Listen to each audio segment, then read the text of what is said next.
General equation of a circle. X squared plus y squared plus dx plus ey plus f is equals to 0, where d, e, and f are real numbers. So, we will explain the proper method, and then afterwards, we'll move on to the more simplified way in doing this.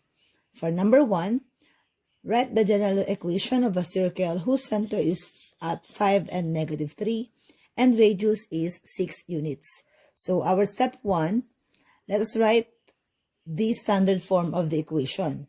So, this would be x minus h squared plus y minus k squared is equals to r squared.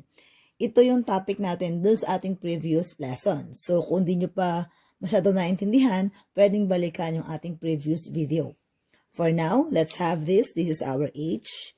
This is our k. So, this will be x minus 5 squared plus y minus negative 3. So, that would be plus 3 squared equals, our r is 6. So, we have to square our r. So, this is 6 squared is equals to 36. So, this is 36. That's our standard form. Next, let us expand this binomial and the other binomial. So, ito muna, itong una. How to do that? Para siyang FOIL method. X minus 5 times x minus 5. So, para mas mabilis, apply natin yung square, double, square. That means, square natin ang first term. So, that is x squared. Tapos, double natin yung product ng first and last term. So, ano ang product ng x at negative 5? That is negative 5x. Okay, and then multiply natin to sa 2. Then you'll have negative 10x. So, this is minus 10x. And then square. Square the last term, which is negative 5. Square this, it will be positive 25. So, tapos na tayo sa unang binomial. Let's move on to the other binomial. So, lagay tayo ng plus. So, again, for this one, square natin ang first term. So, y squared. And then, double the product of first and last. So, y times 3 is 3y. And then, double that, you will have 6y. So, lagay ko plus 6y. And then, square the last term. 3 squared is 9. So, plus 9 equal to 36. Rewrite na lang yung 36. Now, rearrange natin and then simplify. So, take note that we are making it this form. X squared plus y squared plus dx plus ey plus f. So, ibig sabihin, nasa unahan yung mga may variables. So, una natin ang x squared followed by y squared and then yung negative 10x and then yung positive 6y and then yung ating constants, 25, 9. So, plus 25 plus 9. Lipat natin yung 36 abila. So, magiging minus 36 is equals to 0. Now, simplify further. Copy natin tong first part kasi di natin siya ma-simplify. And then, let's compute. 25 plus 9 minus 36. Scratch paper tayo. 25 plus 9 is 34. Minus 36. Ito yun. So, this is negative 2. So, minus 2 equal to 0.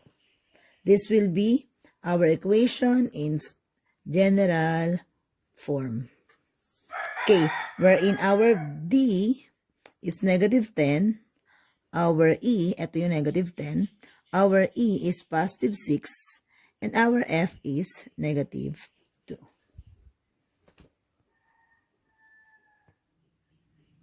This time, gamitin natin yung simplified at alternative way of writing the general equation of a circle. Recall that this is our general equation. Okay, so we have the D, E, and F. So the alternative way will make use of these formulas. For D, that is negative 2 times H. E, negative 2 times K. And for F, we have H squared plus K squared minus R squared. So, let's take a look at number 1 example. Ito rin yung example kanina. Okay? Yun, yung 5, negative 3, radius is 6 units.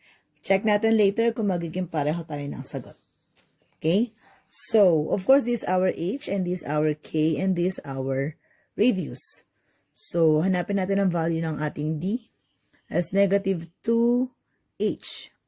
So, negative 2 times 5, which is negative 10. And then for E, negative 2k, that is negative 2 times negative 3, which is positive 6. Okay, and then for F, okay, we have h squared plus k squared minus r squared. Diretso na. So that's 5 squared plus negative 3 squared minus r natin ay 6. 6 squared. It will be 25 plus 9 minus 36. 25, 9, 36. So, pwede na mag-calculator.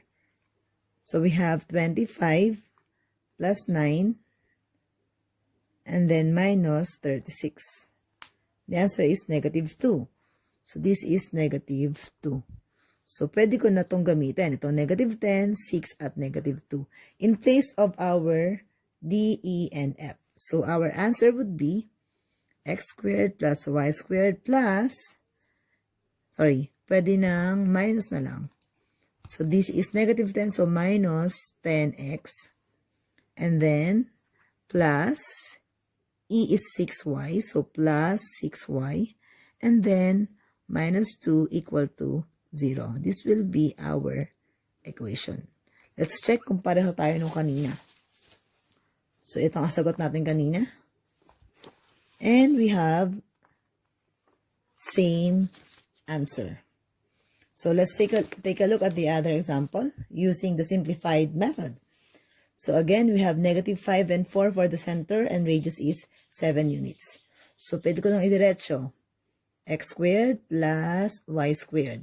And then for D, that is negative 2 times negative 5, which is positive 10. So this is plus 10x.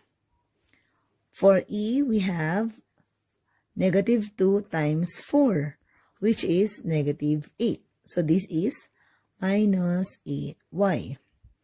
F na lang. So we have negative 5 squared plus 4 squared minus 7 squared. This is 25 plus 16 minus 49. So, simplify. 25 plus 16 minus 49. Tama ba? Equals, the answer is negative 8. So, this is minus 8 equal to 0. So, this is our equation. Mas madali, di ba? So, next, number 3. Negative 7, 6, radius 9 units. Pwede nyo sagutan. Pause muna for a while. Okay, so let's proceed. So, D is, so again, x squared plus y squared. So, for D, we have negative 2 times negative 7. Answer, positive 14. So, this is plus 14x. Okay, for E, that is negative 2 times 6, which is negative 12. So, this is minus 12y. And for F, we have negative 7 squared plus 6 squared minus ang RI 9. 9 squared. So, this is 7 squared is 49. 6 squared is 36. And then this is 81. So, solve tayo ulit. 49 plus 36 minus 81. Tama ba? 49, 36, 81. Sagot ay positive 4. So, this is plus 4 equals to 0. And we're done to the last example. And so, let's have Center is at 4 and negative 8, and radius is 5 squared of 2. The 5 squared of 2 lang siya.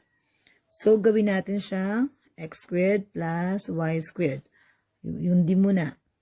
Negative 2 times 4. Sagot, negative 8. So, this is minus 8x. And then e. Negative 2 times negative 8. The answer is positive 16. So, this is plus 16y. For f, we have 4 squared plus negative 8 squared minus 5 squared of 2 squared. Okay. Now, ano muna to? 4 squared is 16. 8 squared is 64. Minus ito, scratch muna tayo. So, 5 squared is 25. Dito pa lang yan ha. 25. And then, square of the square root of 2 is 2. So, this 25 times 2, 50. So, eto, minus 50. And then, solve tayo. 16 plus 64 minus 50. Answer is 30. So, this is positive. So, plus 30 equals to 0. There you have it. This is the simplified and alternative way of writing the general equation of the circle. So, this time let's find the center and the radius of a circle given the general equation. So, basically, para lang tayo magta-transform ng equation from general to standard. Since nasa standard form yung center at yung radius na kailangan natin. So, let's have example number 1. Determine the center and the radius of the circle defined by the equation, and then graph. So, our step 1 is to regroup. Regroup means pagsamahin natin ang parehong variables at ihiwalay natin ang ating constant. So, from the given, we have x squared. Sasamahan siya ng negative 4x. And then, let's have y squared. Hiwalay natin siya. Sasamahan siya ng minus 8y. And then, yung negative 5, kailangan mailipat sa kabila. So, magiging positive 5. Nag-iwan ako ng space dyan kasi ang step 2 ay complete the square. So, we are going to complete the square. So, gawin natin siyang ganyan. So, may plus, blank. So, anong number ang mag-complete sa ating square? Okay, so that would be possible. Carefully, kunin natin ang middle term. In this case, it's negative 4. Multiply natin siya sa 1/2 or i-divide natin sa 2. And then we square. Negative 4 over 2 is 2. And then square natin to, our answer is, negative 2 yan. And then our answer is positive 4. So 4 will complete the square. And yung in-add natin dyan, para maging equal pa rin siya, lagyan natin sa kabila. Mag-add tayo ulit ng 4. Magkabilaan. And for the other one, complete natin itong sa y. Our middle term this time is negative 8. Divide natin siya sa 2. This is negative 4.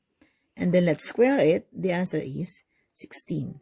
So this will complete the square. Also, we add 16 here. Okay, and afterwards, let us factor this out. So may perfect square trinomial na tayo. Okay, factor natin and then simplify. So, factor out means kuunin natin yung factors ng trinomial na to. Yung may dalawang factors, pwede yan. Or para hindi tayo mag-isip, kung anong number ang in-square natin kanina, eto, siya yung makakasama ng x. So, that's negative 2, so x minus 2 dito. And then you square it. Ibig sabihin yan, ang factors neto ay x minus 2 times x minus 2. Yun ang factors niya. Okay, for the other one, for y, so lagyan natin plus y. So, minus 4 kasi negative 4 ito. So, negative 4 and then squared. Again, ibig sabihin ito, ang factor ng trinomial na to ay y minus 4 squared. At pag ginawa natin itong, in-expand natin ang y minus 4, lalabas itong trinomial na to. Equals, kunin natin ang 5 plus 4 plus 16. 5 plus 4 plus 16. The answer is 25. So this is 25. So, finally, we have this. This is already in standard form, wherein our center is 2 and 4, and our radius is the square root of 25, which is 5 units. Ito yun, 5 units. So, having this information, we can now graph. Sabi kasi i-graph daw. So, I have here a Cartesian plane. Plot natin ang center. 1, 2, 1, 2, 3, 4. Ito ang 2 and 4. And then, let's have 5 units as our radius. So, from this point, bilang tayo ng 5. Siguro dito sa left. 1, 2, 3, 4, 5. And then, let us, sorry, aking compass. Let us, okay, make a circle. Ayan. So, again, ito ang nag-stay kasi ito ang center. Ito ang mag-rotate.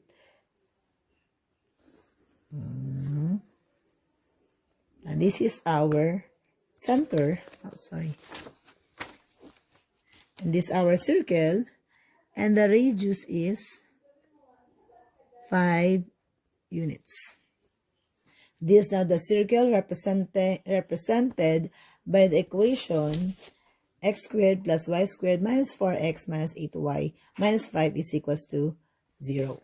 Okay, ito yung proper way of doing it. Gawin natin yung simplified. So here is the simplified and alternative method of finding the center and the radius from the general equation of the circle. So we will make use of the following formulas. For the h, that's d divided by negative 2. For k, e divided by negative 2. And r is the square root of h squared plus k squared minus f. Remember that hk is our center and r is our radius. Okay, so let's have this example. So this is also the given in our first given problem earlier, gamit yung long method. So let's determine the center and the radius of the circle defined by the equation. This equation. Kaya hanapin natin ang center gamit ang ating formulas na nasa taas.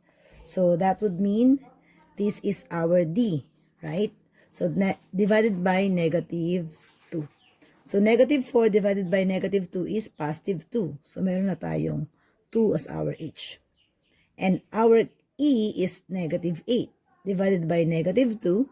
So this is positive 4. Negative 8 divided by negative 2 is positive 4. So we now have our center. Now for the radius, so let us rewrite the formula.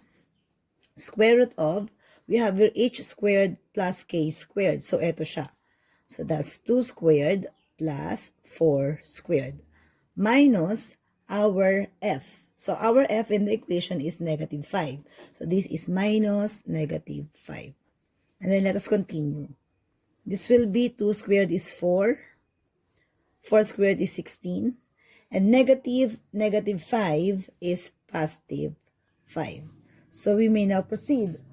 4 plus 16 plus 5. Okay, pwede na tayo mag-add. 4 plus 16 is 20 plus 5, that is 25. So this is square root of 25, which is equals to 5. So therefore, our radius is 5 units. Check natin kung tama ang sagot natin gamit yung ating gawa kanina. So given the problem, same problem here, and we were able to find the same answer. 2, 4, and then 5 for our radius. 2, 4, and then 5 for our radius.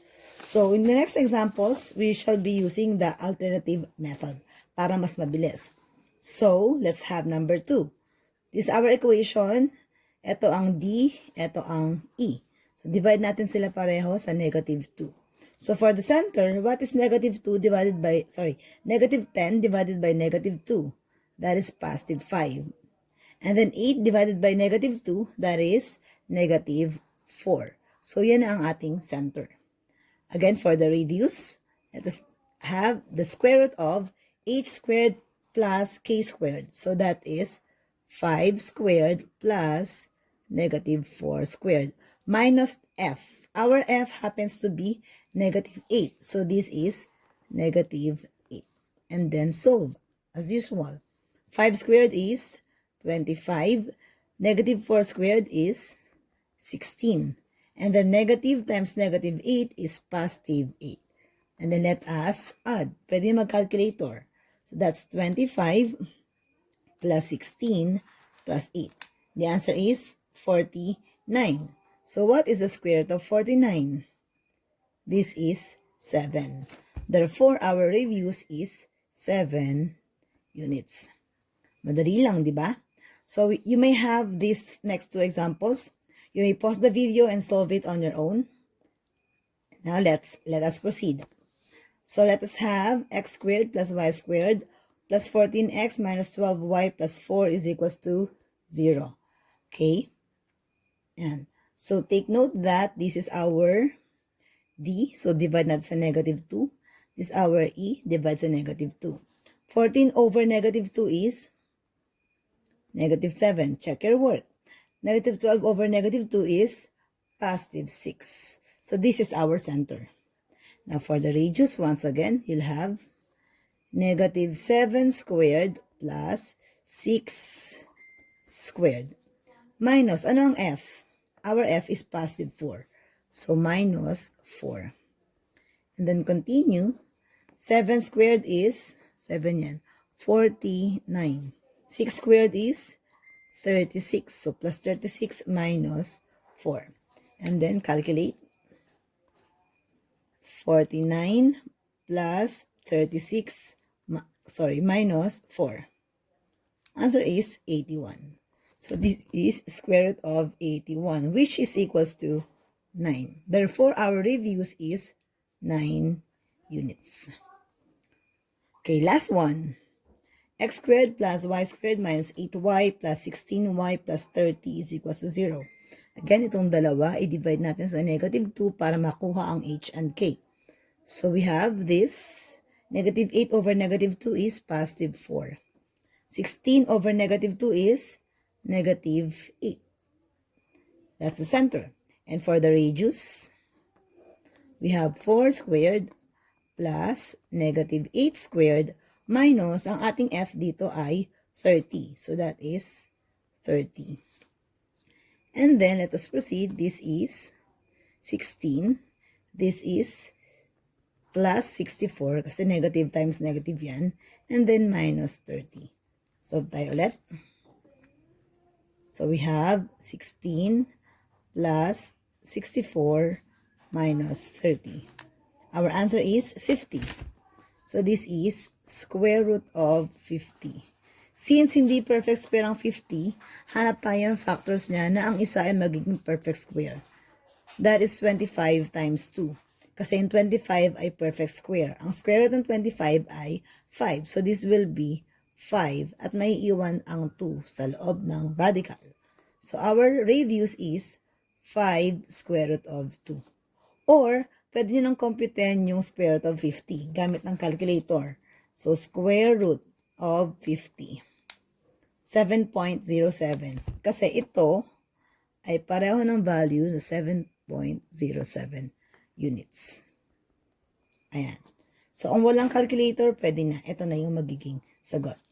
So, that is the simplified way of finding the center and the radius from the given general equation of the circle.